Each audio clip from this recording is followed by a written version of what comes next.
Iya, tapi mic-nya kegedean ini. Gua suaranya ini parah nih gue nih. Ntar, mic-nya gue kecilin dulu biar. Oh udah, kayaknya udah oke. Oke, poin gedenya dulu ya. Poin gedenya, nggak pertanyaannya berapa orang yang sudah mainan AI di sini? Nah, ChatGPT aja. Sebagai user biasa kan? Oh, kalau user biasa gue yakin semua ya. Kalau codingan gitu, Belum kan? belum. Siapa? Yang kemarin yang nyobain software yang dari Israel siapa? Alvin. Oh, Calvin doang lu. Saya pen testing ya. Oh, Testing ada. dari- Oke. Tapi lu belum pada ngoding beneran ya? Oke, siap. Tapi perasaan Rendra kemarin udah nyoba-nyoba. Dia suka begitu Pak tuh. Oh, dia suka gitu emang? Oke, siap. Tapi ngomong jujur dulu ya, AI bukan hanya dipakai di security, AI dipakai di semua bidang. Oke, saya kemarin dipanggil sama BPKP, sama KSP, kantor staf presiden, dipanggil sama DJA, Dirjen Anggaran, karena dirjennya dimarahin sama menterinya. Intinya semua butuh, jadi ya kan AI itu outputnya ada dua ya. Yang satu klasifikasi, yang satu lagi dukun. Generatif. Hah? Generatif. Generatif itu dukun yang lebih canggih lagi. Oke. Jadi yang satu klasifikasi, satu dukun ya. Oke. Kira-kira gitu dulu. Pelan-pelan ini gue pelan-pelan ngajarinnya ya. Pelan-pelan ngajarinnya. Yang dibutuhin sama Republik ini terutama yang dukun. Cuman kita nggak akan bisa jadi dukun kalau kita nggak bisa klasifikasi. Ini lu bingung, mudah-mudahan nggak terlalu bingung ya. Tapi pelan-pelan saya kasih lihat ini paper gua dulu aja dah, biar kebayang. Dukun itu prediksi apa? Dukun prediksi, tahu aja lu. Oke, kira-kira gini lah cara berpikirnya. Oke, ini kelihatan nggak? Enggak. Adem-adem. Maju ke depan. Geret. Yang belakang geret kursi ke depan. Gede. Hah? Ini susah digedeinnya. Nah, Udah pol. Kelihatan kan enggak? Kelihatan. Ya lu kelihatan belakang. kalau data Disuruh masuk agak mau. Iya. Susah lu ini. Negara kita nggak maju-maju. Pantas negara. Oke, sekarang nih. Ini siklusnya ya. Siklusnya kira-kira kayak gini. Cara berpikirnya kayak gini. Oke. Ini berlaku untuk mau startup lah, mau dirjen anggaran lah, mau kabinet lah, mau secure IT lah, mau mabes lah, semua siklusnya kayak gini sebenarnya sama aja. Oke. Di sebelah sini adalah bisa manusia, bisa bukan manusia. Kalau secure IT di sininya bukan manusia ya. Secure IT kan di sininya jaringan. Kalau startup di sininya customer. Kalau kabinet di bagian ini adalah masyarakat. AI itu dia akan masang sensor buat dapetin apa yang terjadi, buat bisa melihat apa yang terjadi di sini. Kalau security dia masang sensor untuk melihat traffic ada anomali apa kagak. Masang sensor nih, semua data disimpan di database. Kalau dirjen anggaran dia akan ngumpulin data-data anggaran dari semua kementerian lembaga masuk database. Kalau kementerian apa, misalnya Bappenas, mereka punya satu data, mereka masukin semua data-data. Jadi intinya kita butuh mata-mata, sensor, kumpulin. Kemudian dari sini masuk ke programmernya. Programmernya buat analisa data. Ini jujur dulu, saya sih jujur tertarik sama analisa data-data traffic yang ada di sini sih sebenarnya. Buat paper jurnal, soalnya gue lagi dapat tekanan harus bikin paper jurnal Q2, Q1. Mereka kita kan. Ya, soalnya jujur data traffic Republik Indonesia pasti beda sama yang ada di Amerika, beda sama Israel, sama negara lain. Mereka nggak bisa punya data kita. Itu. Jadi lu kalau main AI, beli produk Amerika, beli produk Israel nggak akan jalan di sini. Soalnya karakternya beda. Nah ini jadi menarik di sini sih. Output dari sini ada dua nih, klasifikasi sama dukun. Nah ini masuk ke presiden lah, menteri lah, CEO segala macam supaya bisa balik lagi menjadi customer experience, customer journey. Kalau kabinet jadi program kerja kabinetnya, kira-kira kayak gitu. Jadi siklusnya kayak gini sih sebenarnya. Kuncinya mata-mata. Oke, saya kasih lihat benda benerannya ya, apa yang paling sederhana. Semua pada tahu lah pasti. Paling gampang nih ya. Gue masuk paling gampang, Tokopedia. Masuk lagi yang paling gampang lagi, Bukalapak. Ini gampang. Kita masuk gampang-gampang aja ya. Coba lihat di sini. Ini pasti ada iklan kan? Kelihatan iklan yang gue lihat isinya elektronik nih. Di sini pasti ada iklan juga. Iklannya kelihatan elektronik lagi. Pertanyaannya, iklan setiap orang sama atau beda? Kenapa bisa beda? Tergantung behaviornya dia. Tergantung dia search apa, dia beli apa. Jadi si situs itu melakukan mata-mata kan, nyatet apa yang kita kerjain, kemudian dia klasifikasiin Ono sukanya apa, kemudian dia bikin iklan yang sesuai sama Ono. Itu dia melakukan personalisasi dari situsnya dia supaya cocok sama Ono. Dijadiin duit dalam bentuk iklan. Beres ya? Udah kebayang ya? Jadi itu tadi siklusnya feedbacknya jadi iklan, jadi duit. Oke. Yang seru juga kalau saya klik ini gitu, mesen barang, gua turun ke bawah sini.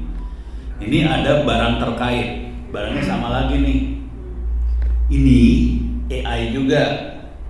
Ini saya ngomong sama Ibam. Waktu itu Ibam adalah Vice Presidennya Bukalapak untuk urusan AI. Ini Bukalapak bukan yang paling gede duitnya, yang paling gede kan Topet ya. Bukalapak aja sekitar 12 triliun perputaran uangnya per bulan. Triliun mainannya, muterin duit bukan duit dia ya. Dia memutarkan uangnya 12 triliun per bulan.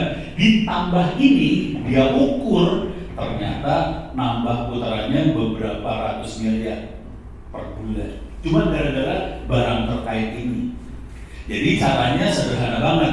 Kalau ada orang mesen apa, dicatat. Kalau orang mesen apa, dia akan mesen apa lagi. Ini dikeluarin jadi iklan di bawah ini, dan ternyata efeknya nambahin perputaran duit. Gitu ya. Jadi sebetulnya yang namanya AI sederhana banget sih. Dia nyatet, dia lihat pola, kemudian polanya dibalikin sebagai ini jadi customer experience sebetulnya. Istilahnya orang-orang startup. Kira-kira kayak gitu ya.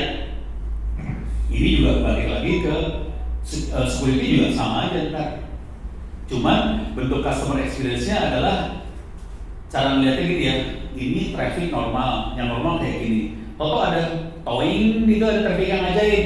Nah ini sesuatu nih. Itu kalau orang suruh tadi yang mantengin layar anak apa? Monitoring. Lu sebagai manusia suruh monitoring layar ikhlas. Gue sih kagak ikhlas, gue mendingan monitoring cewek gue daripada layar.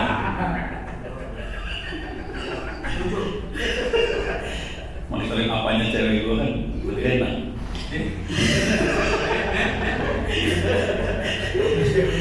Yang suruh monitoring layar mesin aja.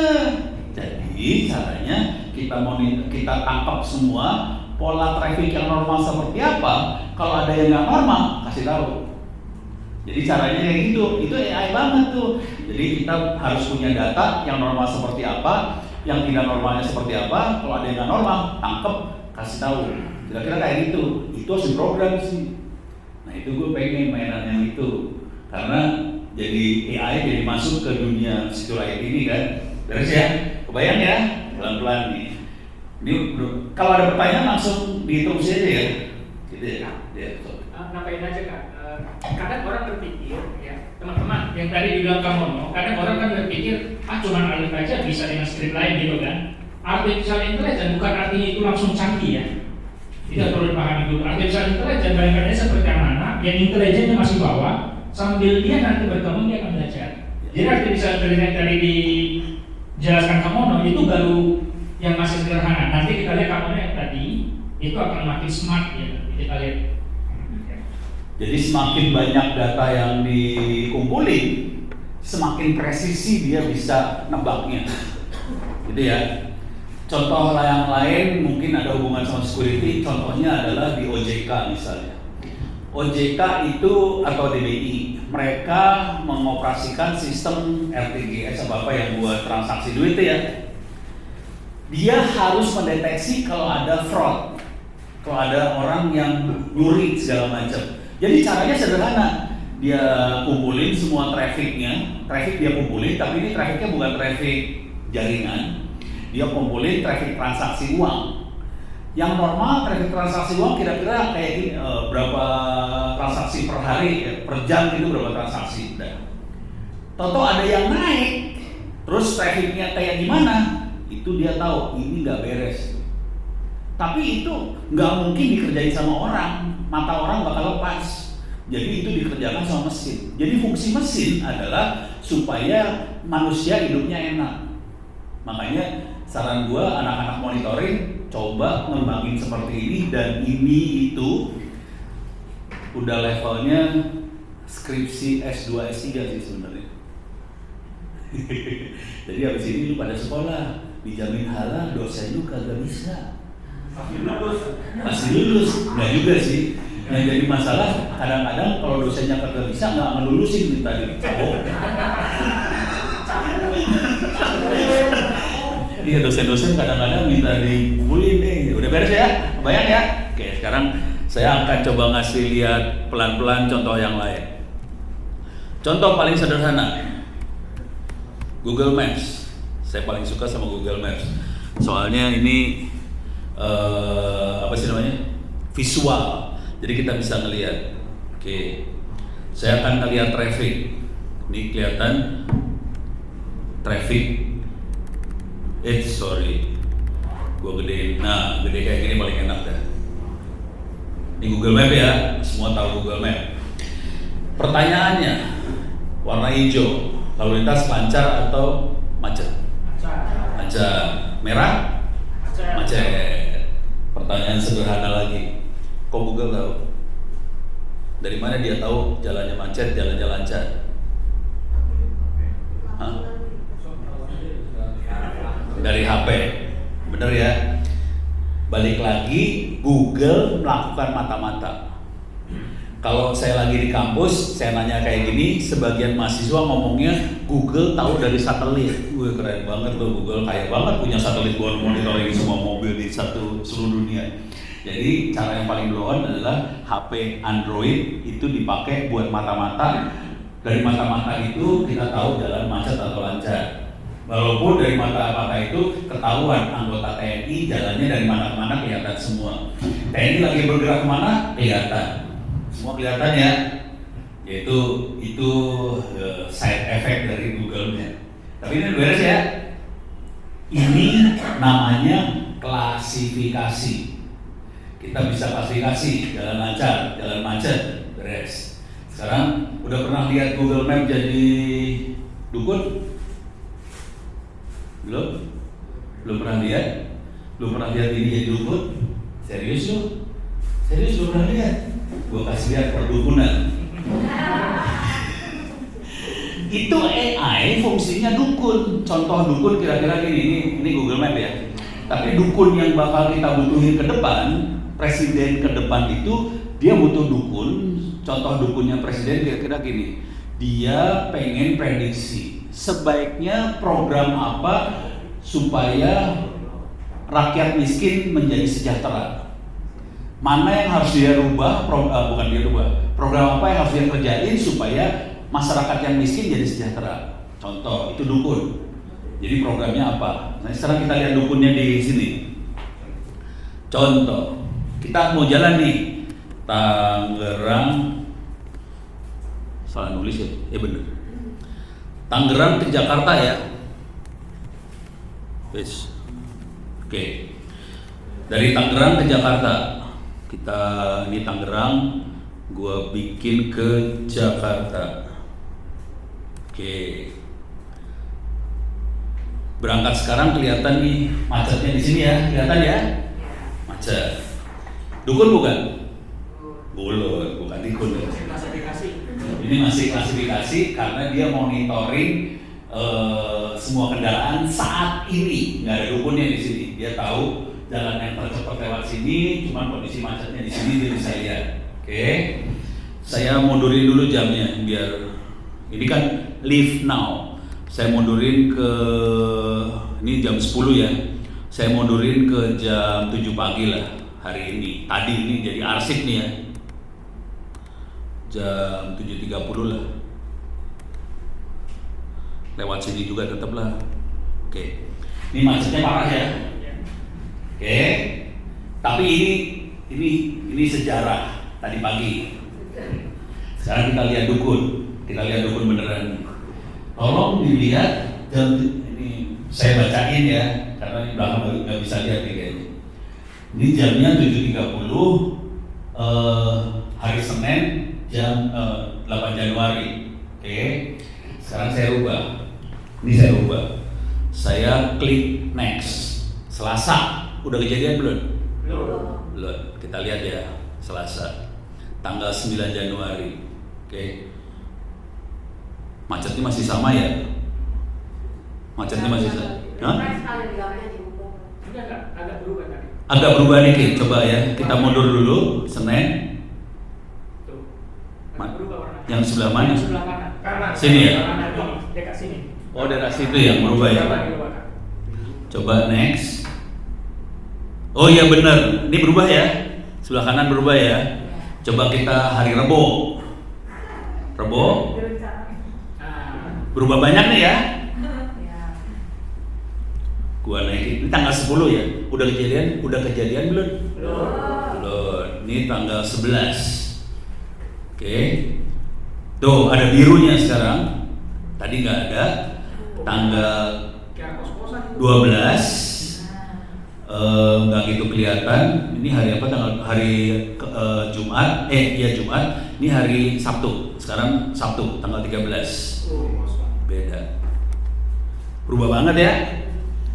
Pertanyaannya, kok Google tahu? Dari mana dia tahu? Dari history sebelumnya. Dikasih tahu gua enak aja. Parah lu. Kok tahu? Kok Google bisa tahu? Dari kebiasaan. Monitoring dari mana dia kebiasaannya itu? Hah? Pola apa? Boleh bingung belum kan? Ini dukun asli loh, ini dukun nih, belum kejadian aja bisa tahu. Nanti di hari hanya nggak beda jauh kayak gini. Tahu dari mana tuh? Statistik, gitu ya. Dan ini kejadian sama, lu pakai Google Translate, mainnya kayak gini juga persis. Google Translate, ChatGPT, mainnya gini semua nih sebenarnya, mainnya statistik. Sekarang gue kasih lihat. Jadi data-data yang Anda punya, minta maaf, data monitoring disimpan kagak? Ada, datanya ada, trafficnya ada. Hilang nggak datanya? Berapa lama disimpan? Berapa lama disimpan? 1 tahun. 1 tahun. Tolong jangan sampai hilang. Kalau bisa lebih dari 1 tahun. Kita gitu perjuangan ya. Nggak ada duitnya buat storage. Ya udah, taruh di rumah gue dah. Nah, soalnya saya butuh banget buat analisa traffic itu. Di situ ada dikasih di tag nggak, dikasih label nggak, mana traffic normal, mana traffic tidak normal. Apa traffic doang? Traffic doang. Belum ada label. Oke, perlu dilabelin tidak. Tapi ntar saya kasih lihat traffic yang ada. Di dashboardnya ada. Bisa di mapping nggak dashboardnya sama data traffic? Bisa. Jadi kalau misalnya ada yang anomali tadi, terus saya zoom gitu, itu nanti kelihatan perudahan. Enggak, maksudnya masukin ke database jadinya. Jadi kalau traffic ini tidak normal. Paling diekspor data yang anomalinya di ekspor. Nah itu kita perlu kerja keras tuh buat ekspor segala macam supaya database-nya jadi satu. Tapi ntar pelan-pelan gue kasih lihat kenapa saya butuh seperti itu. Itu ya. Ini udah bayang kan? Ya. Oke. Kenapa Google bisa sampai jadi dukun seperti ini? Sederhana banget sih sebenarnya. Gue kasih lihat setannya. Setannya ada di sini nih. Klik ini, di sini ada your timeline. Jadi Google mencatat semua traffic handphone. Ini kelihatan ono kemana aja. Oke, kelihatan kemana aja. Hah? Iya, kemarin gua ke Padang Panjang nih kelihatan nih kemarin nih gua jalan kelihatan kan. Hari apa ya waktu itu ya? Coba ya gua lihat. Yang ini bukan. Tuh kan, jalan kan gua. Mantap. Ini cari jalan baru kemarin tuh dari Lubuk Linggau ke Palembang di jalan baru. Ini lewat kebun. Tapi intinya gini, Google mencatat semua traffic di dunia dari tahun 2009 sampai 2024. Setiap hari dia catat, udah gitu dia forecast. Kalau hari Jumat di Jakarta jam sekian kira-kira trafiknya kayak gimana? Dari bertahun-tahun tadi di rata-rata kayaknya kayak gini nih macetnya di sini dapat. Beres ya? Jadi itu semua hanya bisa dilakukan kalau kita nyimpen data mata-mata tadi. Makanya gue pengen banget data Anda jangan sampai hilang. Soalnya kalau hilang, gue nggak bisa jadi dukun. Kepaksa pakai menyan, nggak mungkin kan? Jadi perdukunan ini hanya bisa terjadi kalau lu nyimpen data. Dan itu saya butuhin banget buat bikin paper jurnal Q1, Q2. Buat jadi profesor beneran.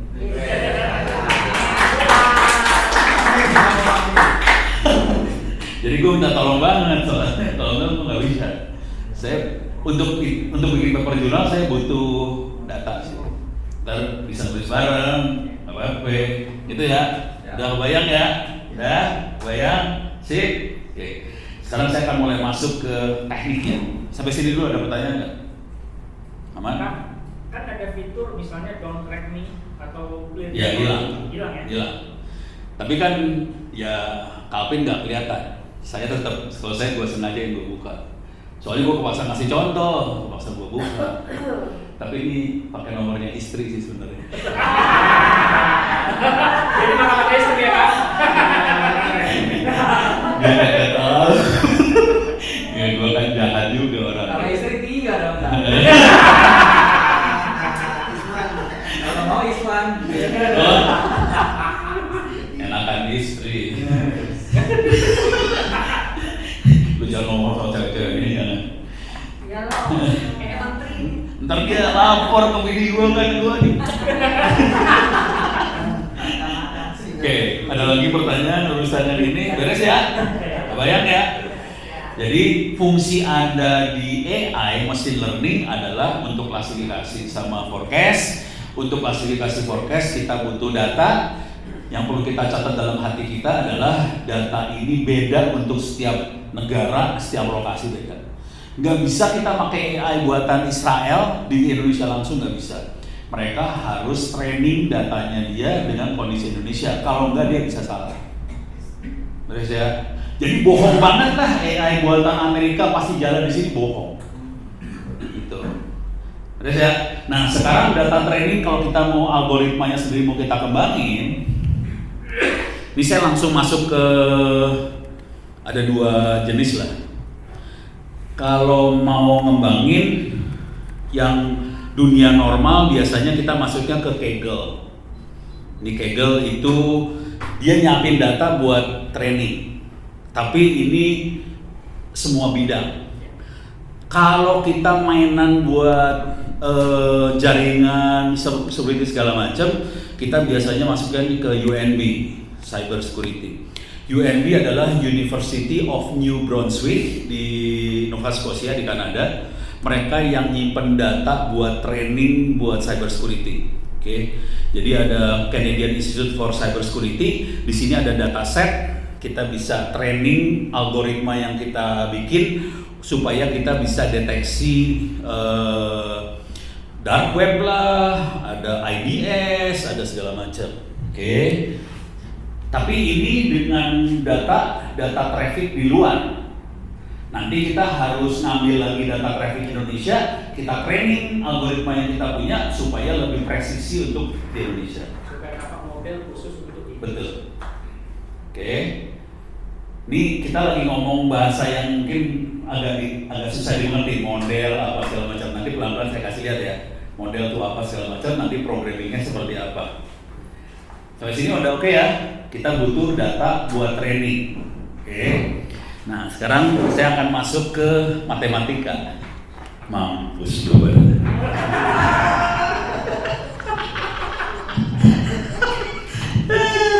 Emang enak. Gue buka ini baru dah. Ini dasarnya ya, dasar banget dari semua ini. Dasarnya sederhana sih, pelajaran SMA kelas 1 kali ya. Udah lupa. Udah lupa. Enggak. Seumur kita boleh lupa. Ini yang lain yang masih rambutnya masih hitam harus ingat. Oke.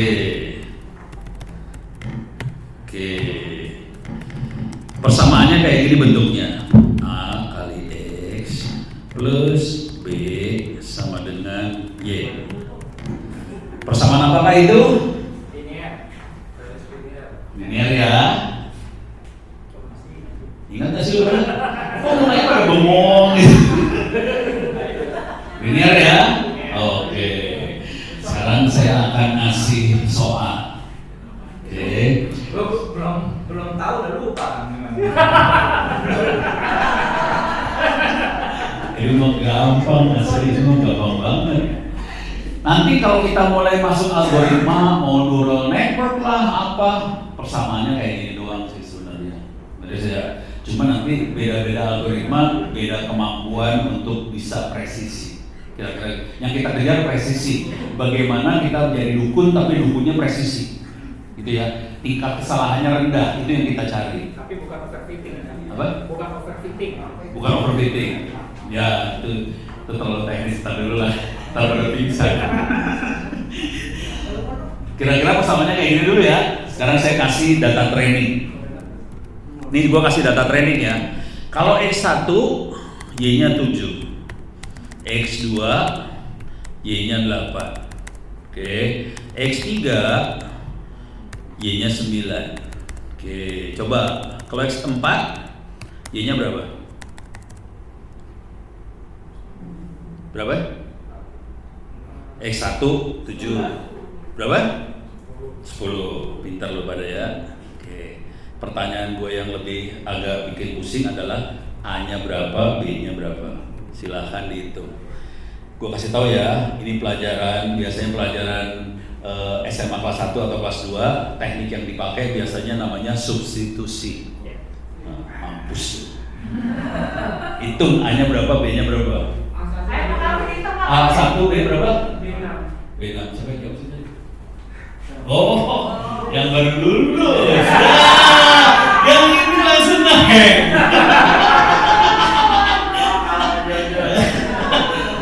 Yang baru lulus sekolah, mantap. A1, B6 ya. Dapat sepeda tak? Dapat sepeda. Minta beda sebagian itu, Pak. A1, B6. Ngerti gak sih dong? Mungkin. Not responding, Pak. Not responding. Kalau panik, Pak. Ini gua ngasih lihat cara ngitungnya lah. Cara ngitungnya ya. Gua masukin aja angkanya ya. Ini kalau X1 Y7 gua masukin. Berarti kalau gua masukin A kali 1 tambah B sama dengan 7 kan? Terus A kali 2 tambah B sama dengan 8. Bener kan? Nah, saya rubah dulu dikit. Ini gua taruh di atas.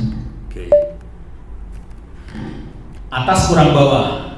Berapa? Kalau dikurangi berapa jadinya? Jadi A tambah 0 sama dengan 1. A tambah 0 sama dengan 1. Dapat dong? Ya. A-nya berapa jadi? 1. 1 ya? Oke. A-nya dapat 1. Sekarang A gua masukin.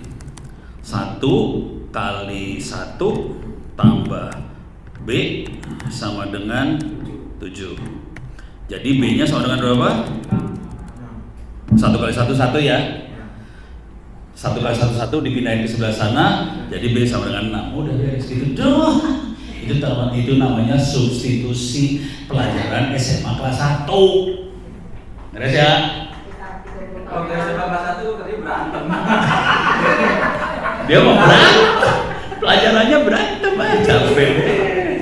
Oke, udah beres ya. Udah. Berarti kita dapat A-nya 1, B-nya 6. Oke. Ini yang atas adalah training data. Atau di sini namanya data set. Sama, itu training data juga, data set. Setelah kita punya A dan B, itu model. A dan B ini namanya model. Kalau orang mesin learning ya nyebutnya model.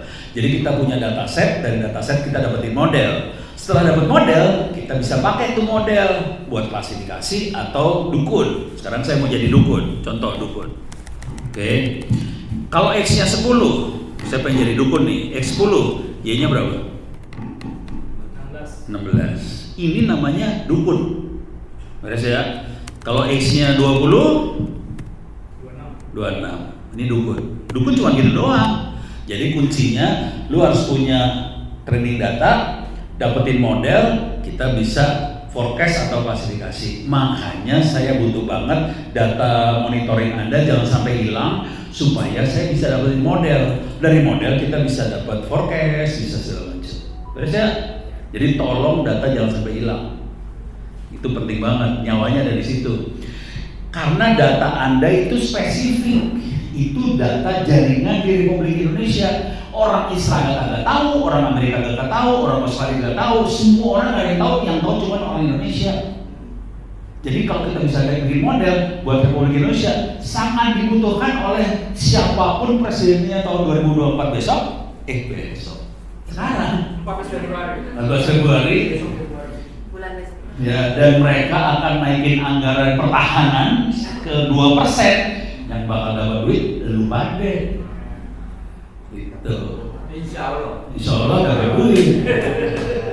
Cuma saran gua gini, kita bikin paper jurnalnya cepat-cepat supaya ngasih tahu bahwa kita jagoan. Tolong kasih kerjaan dong, soalnya kita jago. Gitu. Kalau gitu, kalau kami turun jaminan Kominfo mau nggak? Enggak. Itu jelas. Enggak, gue gak mau masuk penjara soalnya.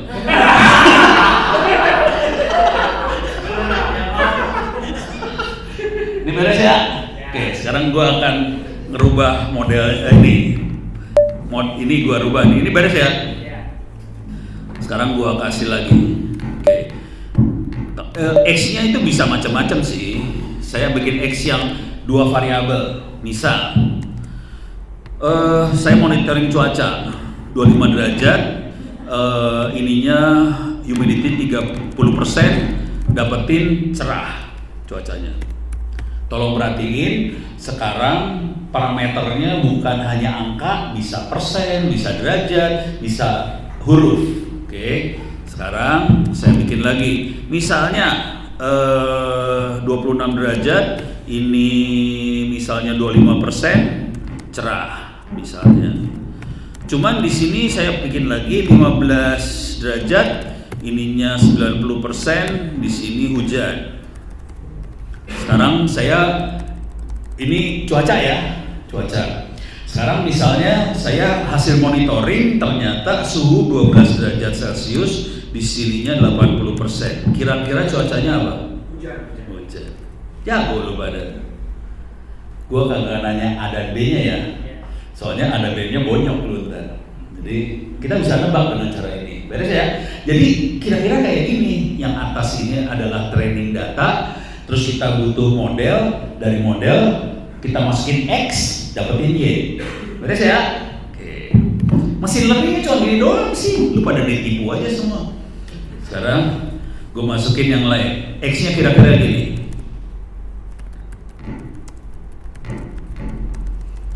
Kalimat ya, teks, Y-nya 1. Nih udah gitu. Gua sakit perut. Y-nya 0. Oke. Terus sekarang bikin lagi misalnya Denny kita keren banget, keren banget. 1 misalnya. Sekarang itu training data tuh, training data. Sekarang saya masukin teks yang mau nebak nih, kira-kira nebak ya. Misalnya Turangga ya.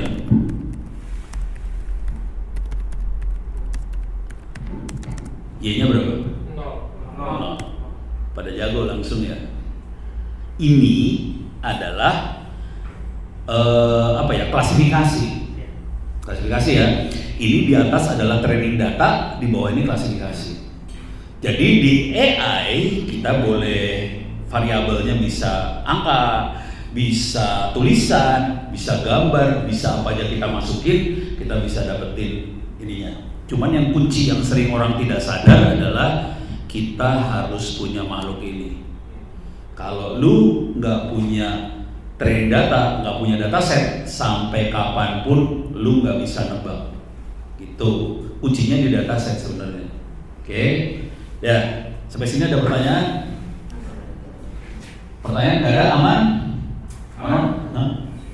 Onon ranginya jelas banget ya. Kenapa? Ya. Seberapa bagus data yang dijadikan untuk yang di training? Ini pertanyaan bagus banget. Oke. Ini contoh yang saya kerjain. Ini kalau enggak gue kasih lihat beneran aja ya, data beneran. Atau gue kasih lihat contoh. Ini datanya nanti saya kasih lihat contohnya. 1 Indonesia Award. Saya masuk ke web 1 Indonesia Award. Oke, ini adalah award buat anak muda Indonesia. Lemot banget ya internet gue. Ini nggak pakai internet sih, gue pakai tapping dari HP. Oke, ini masuk. 1 Indonesia Award adalah award buat anak muda di bawah 35 tahun yang inspiratif. Oke, ini juri-jurinya. Nah, yang penting bukan yang itu mah juri parah. Ada Bu Nila Muluk, ada Pak Emil Salim, bekas menteri dua-duanya, ada Pak Fasli, deputi menteri, wakil menteri, ada Puni, ada Ono, ada Gelo, dan satu lagi yang penting yang ini, ada yang bikin salah fokus. Kelihatan nggak sih di belakang gua gedein lah. Gedein lagi ya. Oh kan, mantap. Thailand banyak itu kan. Thailand mah cowok, lu suka sama cowok. Parah. Nah, salah klik. Jadi tadi Indonesia Award kira-kira gini. Bayangin, untuk masuk Indonesia Award kita harus masukin nominasi bentuknya tulisan. Setiap tahun ada 20 ribuan orang yang dinominasi. Dan proses seleksinya dilakukan dalam waktu nggak sampai sebulan. Pernah ngebayangin nggak sih kita milih tulisan dalam waktu kurang dari sebulan, jumlahnya 20 ribu. Padahal sebulan cuma ada sekitar 20 hari kerja. Dalam 20 hari kerja harus nilai ribuan tulisan, mampus loh. Akhirnya gue bikin nih datanya kira-kira kayak gini, gue kasih data. Datanya kira-kira biar mampus kalian ya.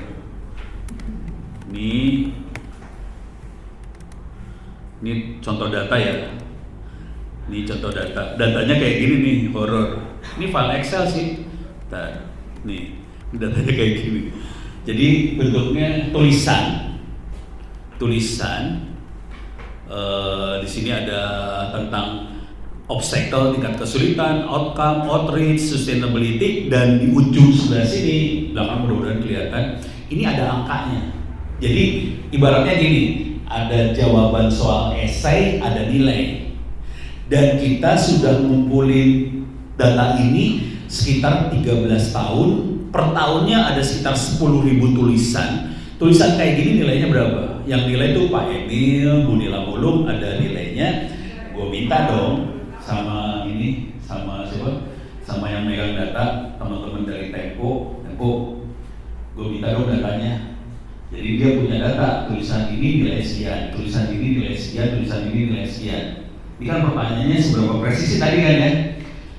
Nah, yang seru adalah, ini ada angka nih.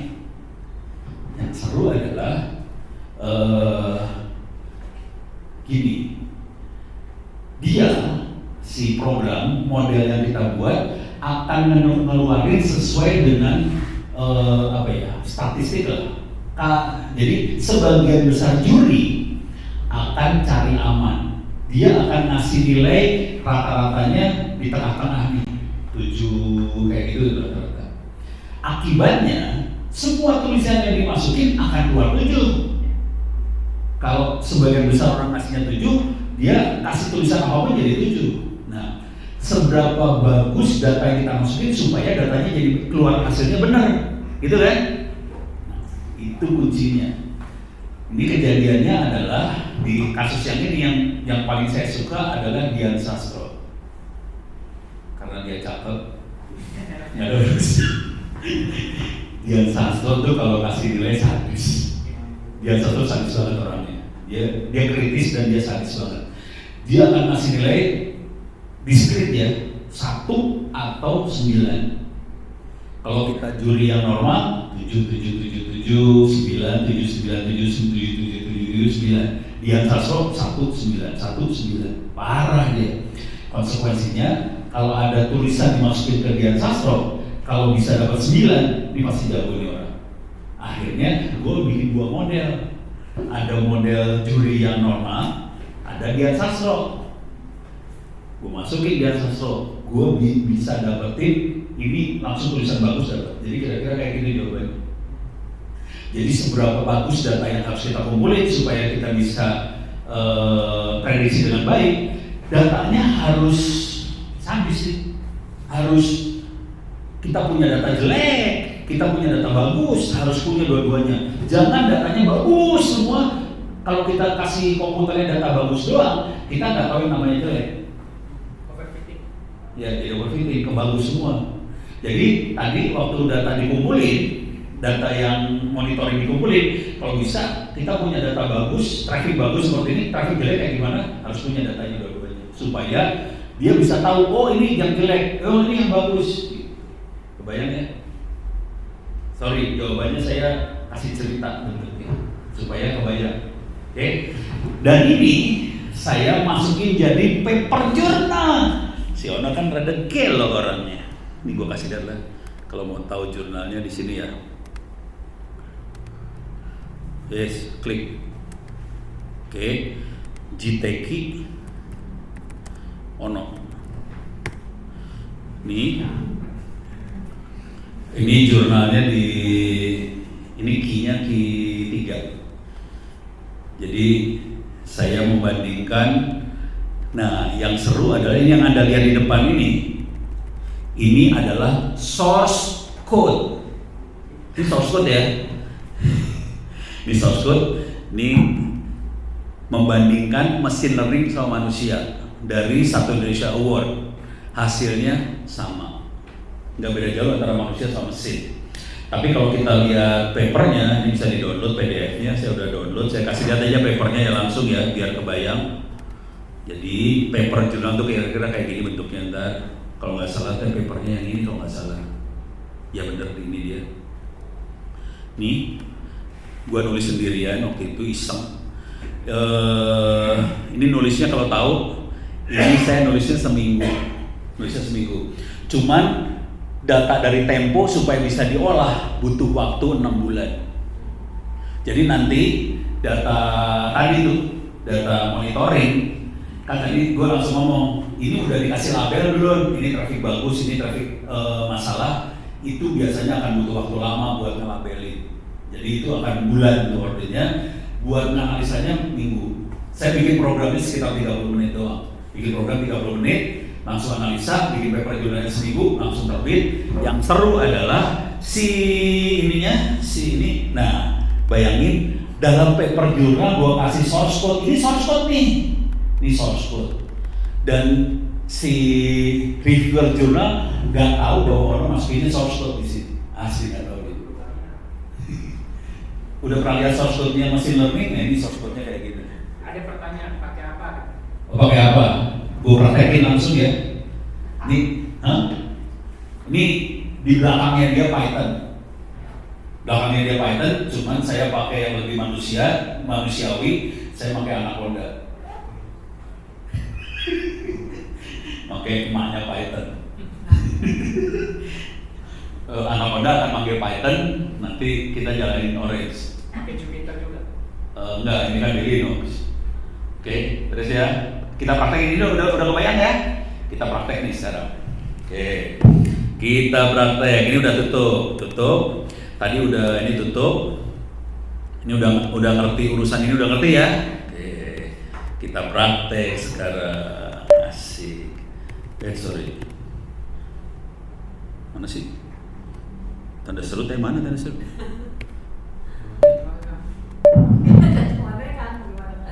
Tanda seru gue mana tanda seru? Nggak bisa keluar gue. Tanda seru gue di mana sih? Escape dulu kan? Udah escape. Titik 2 Q. Iya siap. Gue masuk ke Anaconda ya. Honda Activate Orange 3. Oke. Softwarenya bisa di-download free gratis. Saya masuk sini aja. Biar Anda bisa nyoba, silahkan cari namanya Orange. Oke. Ini dia softwarenya. Orange Data Mining. Softwarenya kayak gini, nanti source code-nya kira-kira kayak gini lah. Softwarenya kira-kira kayak gini ya. Ini free, bisa di-download buat Windows, buat Mac, buat apa, bisa di-download semua. Oke. Nah, sekarang saya akan coba jalanin Orange Canvas. Kalau pakai yang bukan Linux sih tinggal klik doang. Karena gue pakai Linux, kepaksa gue ketik Orange Canvas, kita jalanin. Oke. Ini lagi jalan. Restore, no. Oke. Kalau pertama kali jalan, di sini ada contoh example. Klik example, di sini bisa kita jalanin contoh-contohnya. Ini gampang sih, contoh gampang. Programnya kayak gini, gambar doang programnya. Jadi programnya gambar doang, nggak ada titik koma, nggak ada ngetik, cuma klik drag jadi. Beres ya? Sekarang kita akan programming yang paling blow on di dunia. Saya akan kasih contoh langsung ya. Oke, ini saya tutup dulu. Ini tutup biar nggak pusing kepala, biar nggak serem. Ini tutup dulu semuanya.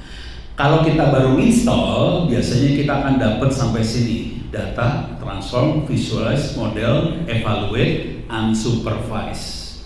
Yang bawahnya ini associate, geo, network segala macam nggak ada. Caranya buat nambahin, di sebelah kanan atas ada option, ada add-ons. Nanti kita tinggal klik apa yang mau ditambahin, dan ini semua free. Saingan dia adalah RapidMiner, cuma RapidMiner itu pakai duit. Karena gua nggak punya duit, punya sedikit. Dikasih sama Roloff.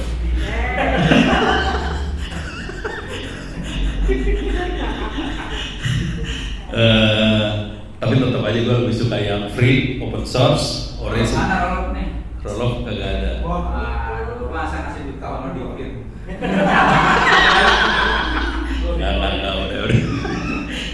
Oke, sekarang kita lihat dulu yang ini ya. Di bagian data, di sini ada dataset. Oke, dua kali pencet. Dataset, ini ada contoh-contoh dataset yang bisa kita mainin di sini. Ini saya bacain, ada car evaluation, online retail, Titanic, breast cancer, smoking, apa segala macam. Kalau nggak salah ada cyber security juga sih di bawah. Kita Iya. bisa buat dataset sendiri ya. Ya, lu mau ngelihat dataset bikinan sendiri atau kita pakai yang udah ada dulu? Yang ada dulu Kak. Yang ada dulu aja ya, kita akan pakai yang ada dulu ya.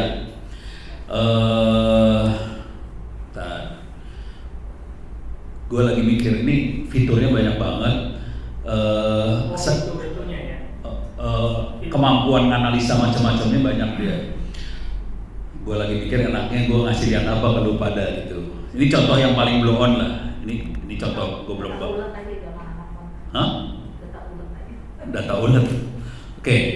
Ini saya akan ngasih contoh Titanic. Tahu Titanic? Tahu. Kapal tenggelam itu ya, Titanic. Oke. Ini ya tingkat keselamatannya.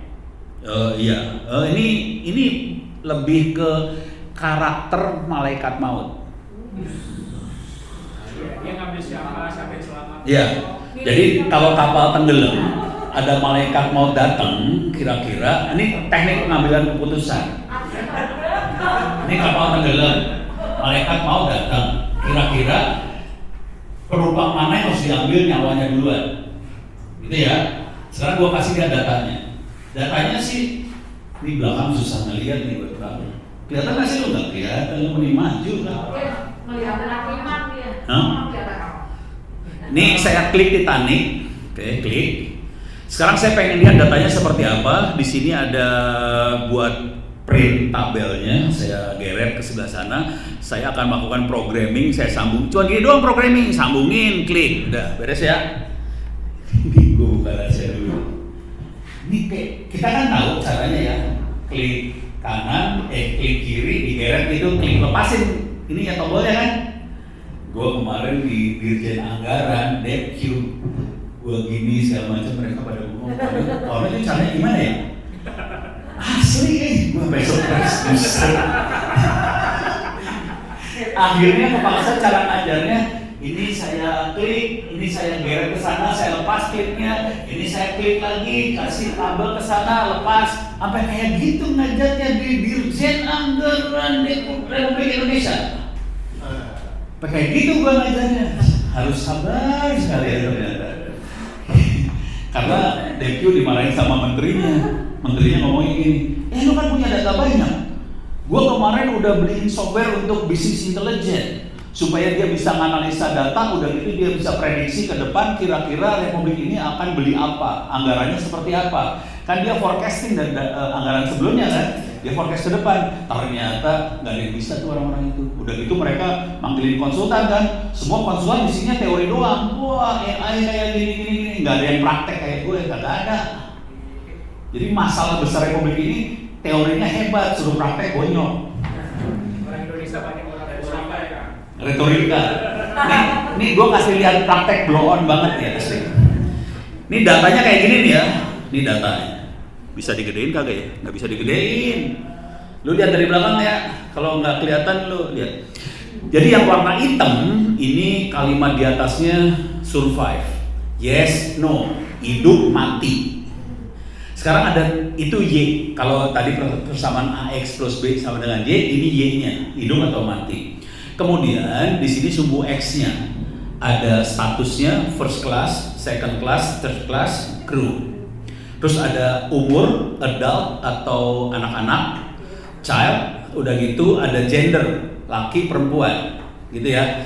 Datanya kayak gini doang. Kalau data benernya kan harusnya umurnya 50 tahun, 60 tahun, ada nama segala macam, semua itu dibuang. Yang transgender nggak masuk. Apa tuh? Yang transgender nggak masuk. Bisa gua masukin sih, kalau lu mau.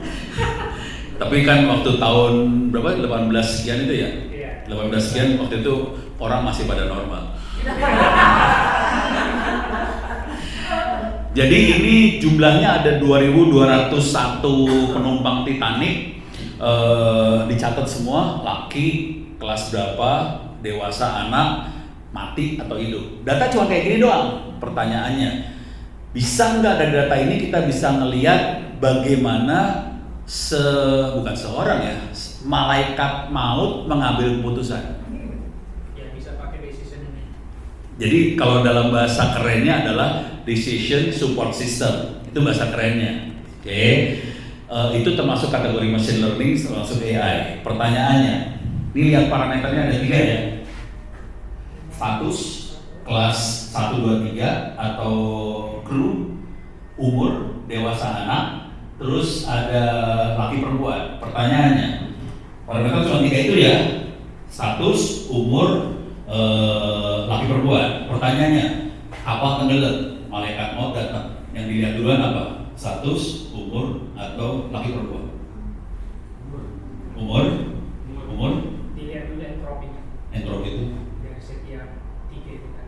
Waduh, ketinggian lu ngomongnya. Iya deh, kemarin pertama kan Canggihan dulu. Yang sederhana aja dulu. Pokoknya 3 doang nih. Status. Laki status berarti kelas 1, 2, 3. Bukan umur. Coba, yang umur berapa orang? Umur, status berapa orang? Hampir sama. Kita lihat ya. Ini ada pertarungan antara status sama umur. Kalau umur jelas gue mati, karena gue udah tua. Dia juga mati. Iya, misalnya gue numpang Titanic, gue mati duluan. Lu pada yang masih rambut hitam belakangan matinya ya. Kalau kita pakai kelas 3, jadi kalau kelas 1 kemungkinan nggak mati kan? Kelas 3 mati duluan. Kita lihat nih.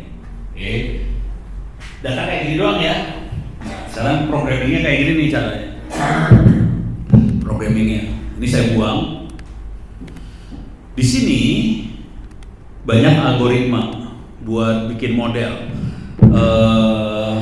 Saya bacain doang, saya nggak akan terangin itu makhluk apa. Di sini ada linear regression, ada logistic regression, ada naive Bayes, ada tree, apa segala macam banyak. Oke. Yang perlu kita ingat tadi, datanya bukan angka ya. Datanya bukan angka, datanya tulisan loh. Status, first, second, third, crew. Tulisan, teks. Udah gitu umurnya juga adult, child. Udah gitu gendernya male, female, teks semuanya. Sekarang kita akan ngetes.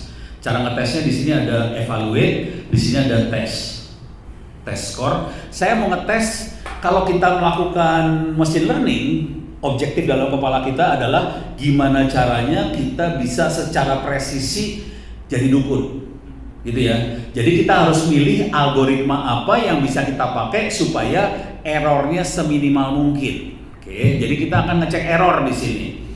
Jadi caranya data dimasukin ke test score, kemudian saya masukin algoritma nih. Ada logistic regression, ada naive Bayes, ada tree, ada random forest lah, apa segala macam dimasukin ke sini. Oke, masuk.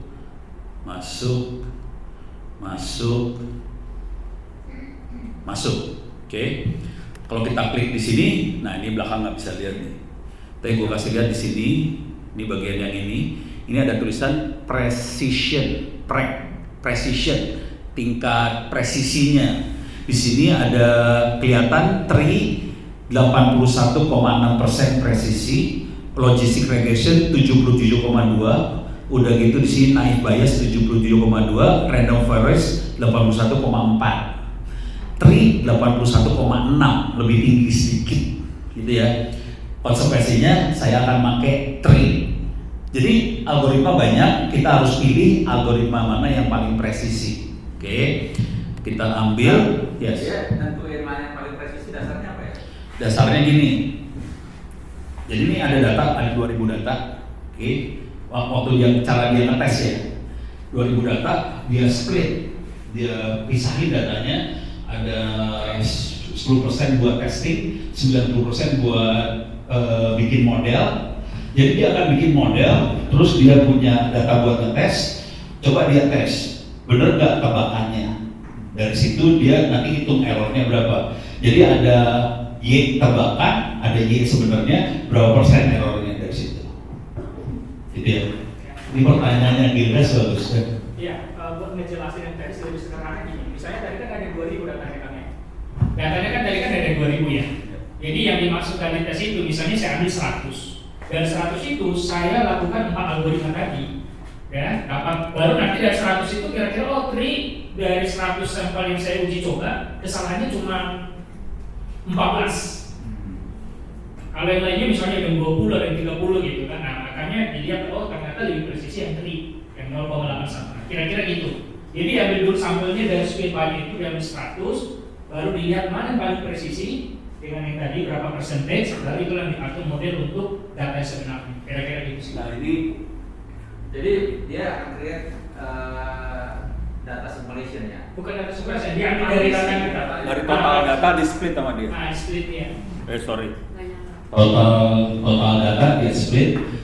Ini belakang mudah-mudahan bisa membaca. Di sini cara nyebutnya bisa kita set. Training set size 66%. Jadi kan kita punya 2.200 data, 66% buat training, sisanya buat ngetes. Ini di sini kita bisa set angkanya di sini, gitu ya. Jadi ya bagus ditanya. Training itu buat dapatin model. Udah kebayang ya? Terus ya. Oke, sekarang kita udah tahu yang paling bagus train. Oke. Ini gua kasih tambahin satu lagi lah, linear regression. Oke. Tadi di sini ada logistic regression. Kalau kita ingat datanya Y-nya cuma 2 variabel, yes, no, hidup, mati.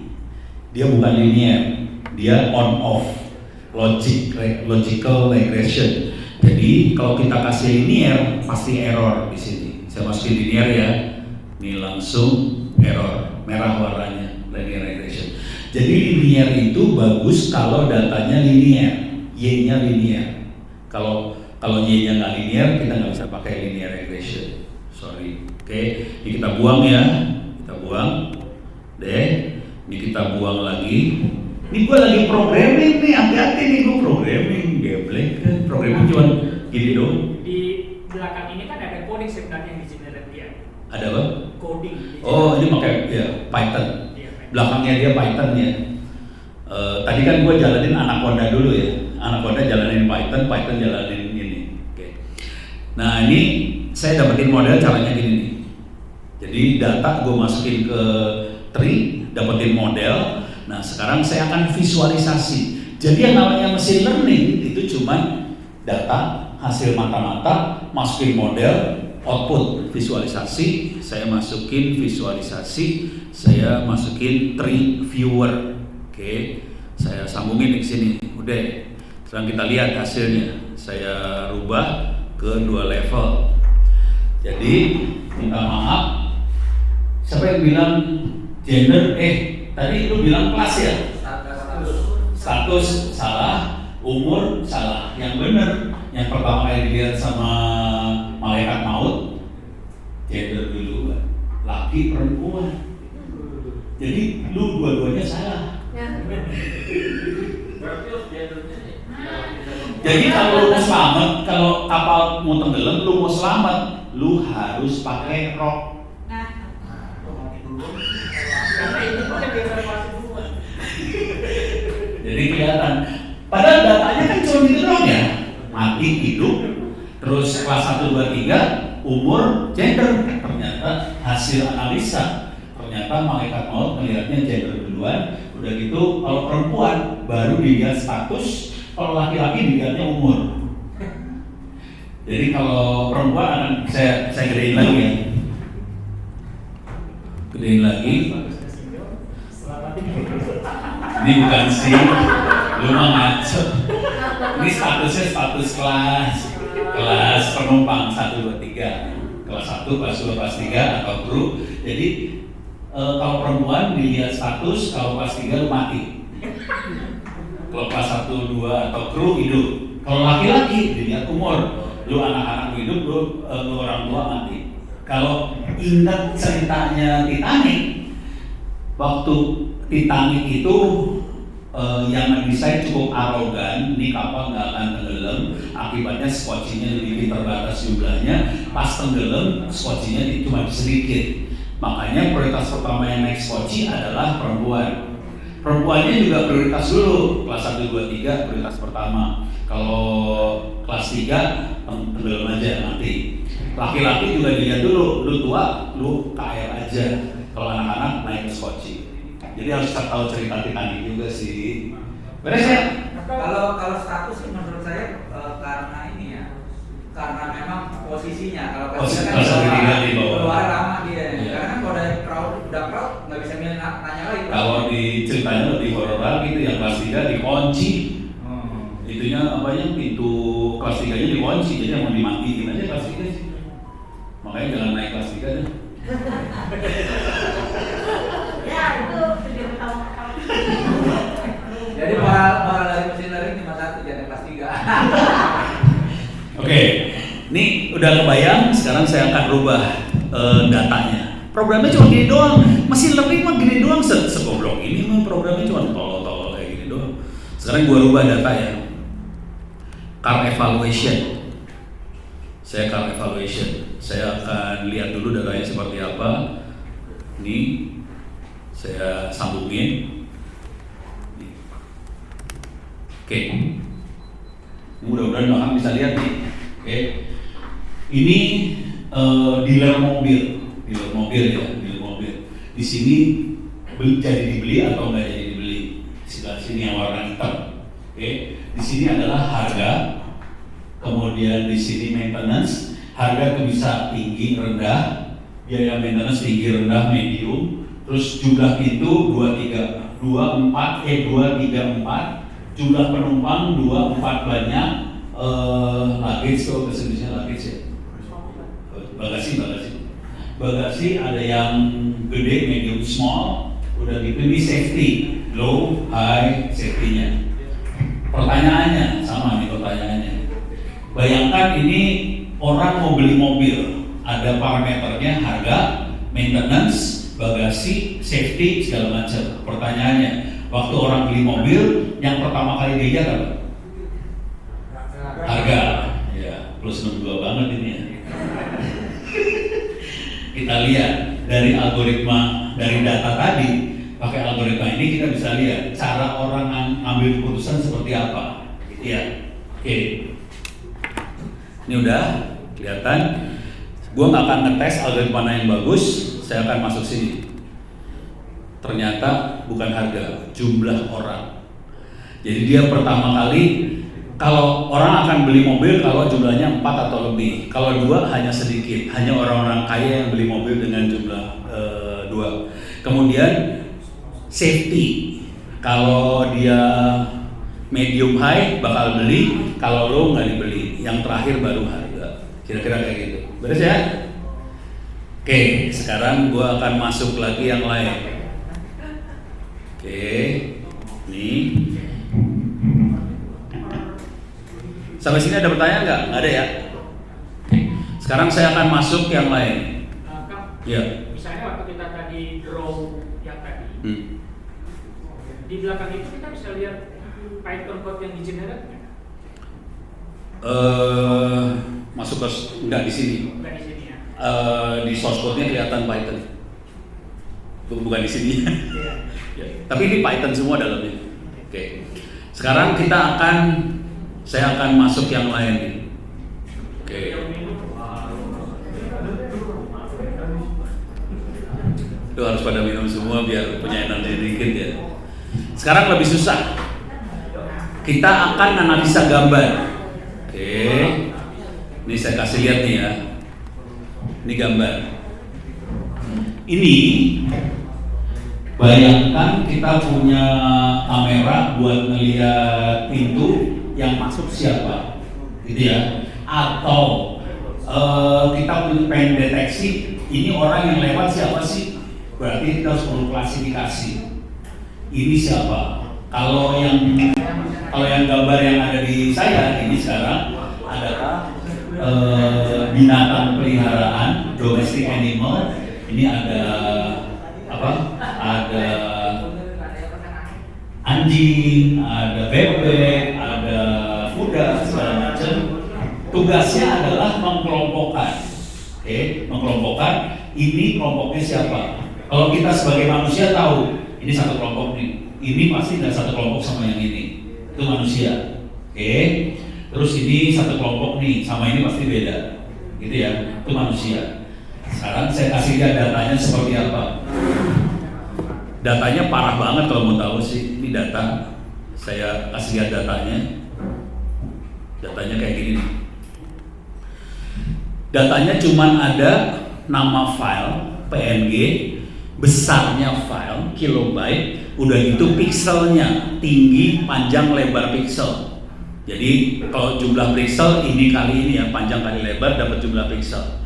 Tidak ada informasi ini berhubungan sama ini. Ini sama-sama kaki 4, ini punya buntut, yang ini punya sayap, yang ini punya bulu, yang ini punya apa?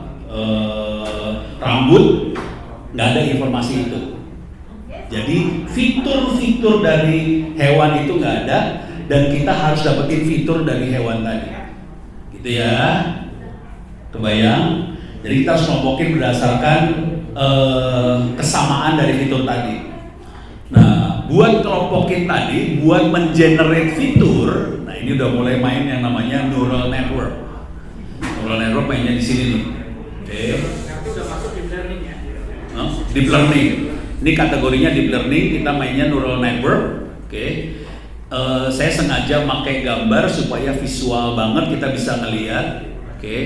Nah, di sini untuk mendapatkan fitur tadi saya ngambil menu namanya image embedding. Kalau saya klik image embedding, ini saya bacain, di sini ada tulisan Google Inception V3.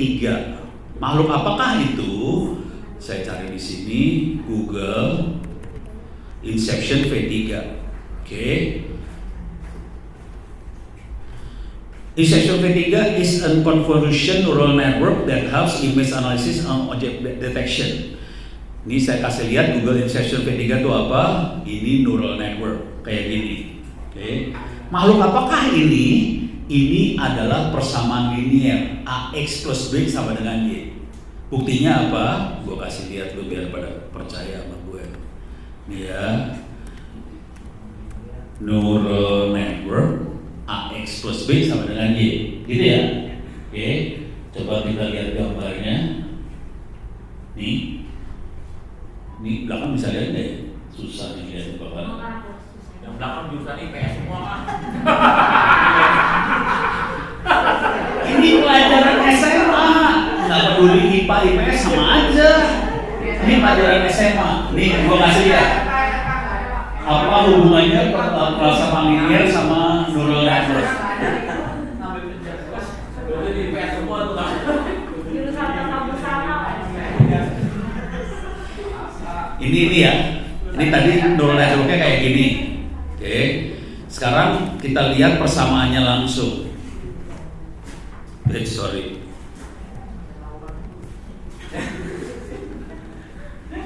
Mana tadi teh? Ini dia yang bagus yang ini. Oke.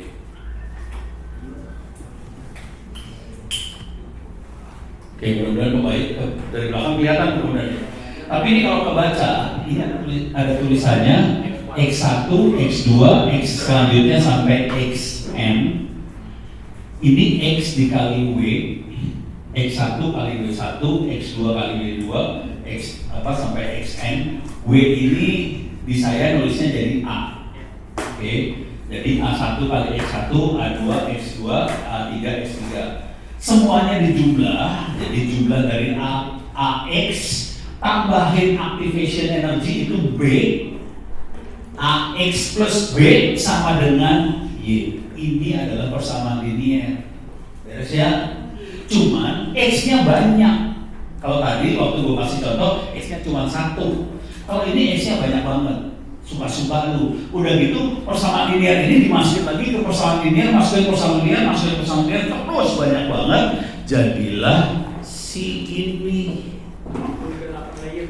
Jadi ini adalah Google itu bikin Google Inception itu persamaan linear, masuk persamaan linear, masuk persamaan linear, akhirnya dia dapetin Y-nya tadi, dia dapetin fitur. Oke. Nah, sekarang gua kasih lihat. Nih ya, sorry. Nih, oke.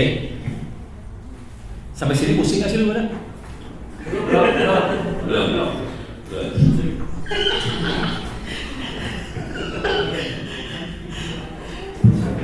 Ini ingat ya, input filenya seperti ini, datanya seperti ini. Nama filenya apa, kemudian kilobyte-nya berapa, pixelnya berapa. Tidak ada informasi fitur-fiturnya tadi. Sekarang gue masukin di sini. Ini gue masukin ke Google Inception. Gue kirim ke internet, ke Google balikin lagi. Sekarang kita lihat hasilnya, efeknya. Ini masukin sini, kirim ke sini, kita lihat hasilnya parah banget. Ini kayak gini. Nggak kelihatan. Tapi intinya gini, yang warna abu-abu adalah data yang awal. Yang ini adalah fitur hasil perhitungan Google Inception tadi. Dia langsung dapat fitur-fiturnya. Kalau tadi kan gua ngomongnya kakinya 4, sayapnya 2, pakai bulu, pakai rambut, ada buntut, segala macam. Dia hitung dalam bentuk kayak gini. Kalau kita lihat nanti ini fiturnya ada sekitar 2048 fitur, banyak banget. Kalau kita secara logika sederhana, cara mengkelompokkan adalah kita cari yang fiturnya sama jadi satu. Oh ini kakinya sama-sama 4 jadi satu. Oh yang ini ada sayapnya jadi satu. Oh yang ini kakinya 2 jadi satu. Artinya apa? Kita harus hitung dari fitur ini yang kira-kira angkanya dekat jadi satu. Contoh nih ya.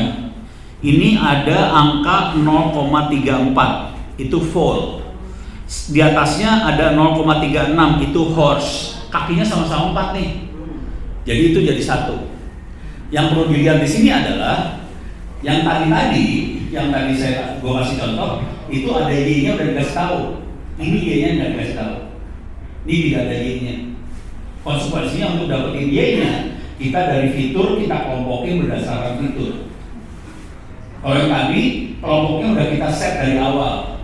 Lu mati, lu hidup itu dari awal. Yang ini kita nggak ngasih tahu kelompoknya, kita langsung dari fitur kita bikin kelompok. Caranya gimana? Kita ngumpulin yang angkanya sama. Ini teknik ini namanya unsupervised learning. Yang tadi, yang 2 tadi adalah supervised learning. Soalnya y-nya udah bisa kita kasih tahu duluan. Kalau yang unsupervised, y-nya tidak kita kasih tahu, algoritma yang cari y-nya. Terus ya? Oke. Sekarang gua kasih lihat efeknya gimana. Ini buang aja biar kelihatan, ini buang ya. Oke. Sorry. Sekarang saya masuk ke unsupervised, saya hitung jarak, distance, yang angkanya sama jadi 1. Itu. Jadi programnya cuma gini doang. Ini adalah mata-matanya, dia dapetin data. Ini algoritmanya buat dapetin model, kemudian kita visualisasinya di sini nih. Bikin klaster kelompok. Oke, saya sambungin, ini hasilnya. Tapi kan susah ngelihatnya. Supaya enak ngelihatnya, saya ambil image viewer. Kita lihat gambarnya.